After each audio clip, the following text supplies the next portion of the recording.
Cringy things only people at church do. Wow, bruh, that's cringe.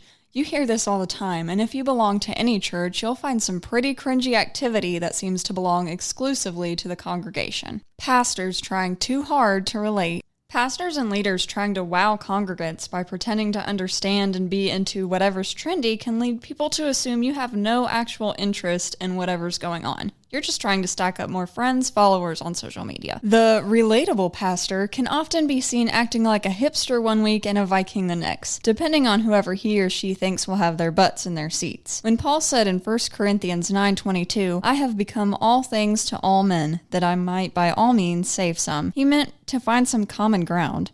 Not pretend to be someone you're not. Unless you have the personality of a cardboard box, it shouldn't be that hard to relate to people. If something is beyond your knowledge, or you're just not into that recent fandom, be honest. Ask them about it. Get to know them and listen. You are not a trend. You are a child of God. You don't need to post TikToks of you smoking to try to impress people and show them how free you are in Christ. Lol.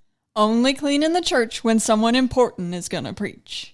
Keeping things fresh and clean, whether it's a church building, an at-home fellowship, or wherever you gather, is one of the many ways you can be doing the Lord's work. If the place you meet for the teaching smells like poop and wet dogs and soggy Cheerios, would you want to go back there? No. But most people aren't going to tell you that's why they found a new church. When it's a big building we're talking about, rarely have I ever seen enough people come together to keep things in good shape. Mostly, the best that can be done, with the one brave soul who's signed up to tackle the project, is the sweeping, the mopping, the vacuuming, and the bathrooms. Then they run through the sanctuary with air freshener and pray for the best. These tasks alone can take a person a day in a big church building. And unless they don't have children or you pay them a fair wage, they have other jobs and responsibilities as well. So the problem here is a lack of volunteers. But you best believe when they learn Phil Robertson from Duck Dynasty is coming to preach that Sunday, the whole church has a cleaning day where just about every member signs up to do a task, including the outdoor work, like picking up trash and pulling weeds. Suddenly, the baseboards are white again instead of gray. The closets don't smell like mold anymore. The nursery finally stopped smelling like diarrhea diapers, cheese crackers, and butt powder. Bruh, if the church came together and really took care of the place, it would take like maybe 2 hours each week to keep up. The church has a choir, but trying out is not a requirement. I'm singing really bad. I'm singing really bad.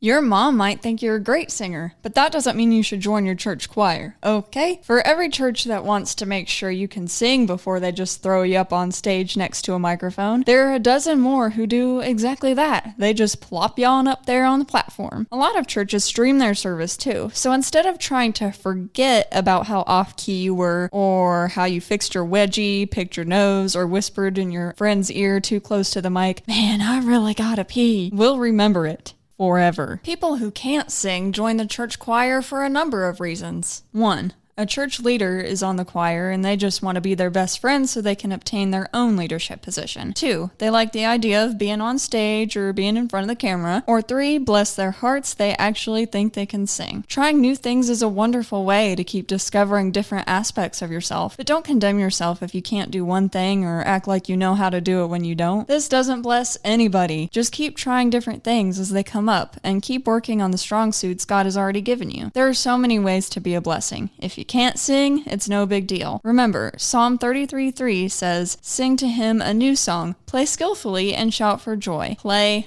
skillfully. Singing the chorus of a worship song too many times. If you're leading worship or playing on the team or even singing hymns, you may notice that the congregation is making a beeline for the bathroom rather than participating in the song of praise. This is because you've led everyone into the same chorus 6 times. It's getting weird for them now. Stop. Start the message. And don't go on with that for hours on end either, unless God is like, "Dude, I got some more to show him today." One time in Acts 29, Paul preached for so long that a kid fell asleep and then fell to his death. Paul made this mistake so you don't have to.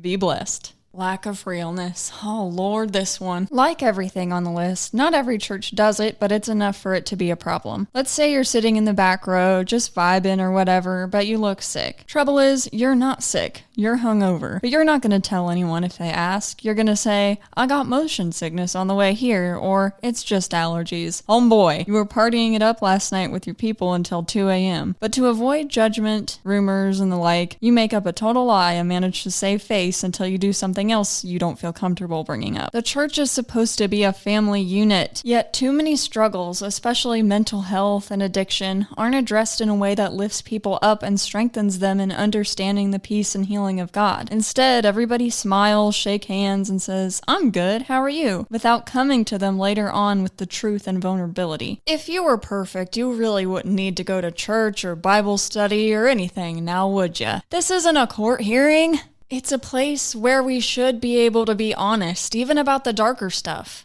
You should always be allowed to say, I'm not okay, and y'all leaders are supposed to be tapping into that wisdom you got from God, and you should be able to embrace them without condemnation, offering prayer and resources to help them. Don't be a douche. We could go on, but we don't want to contradict ourselves if we can help it, because we don't want you to end up being bored to death like the dude in Acts.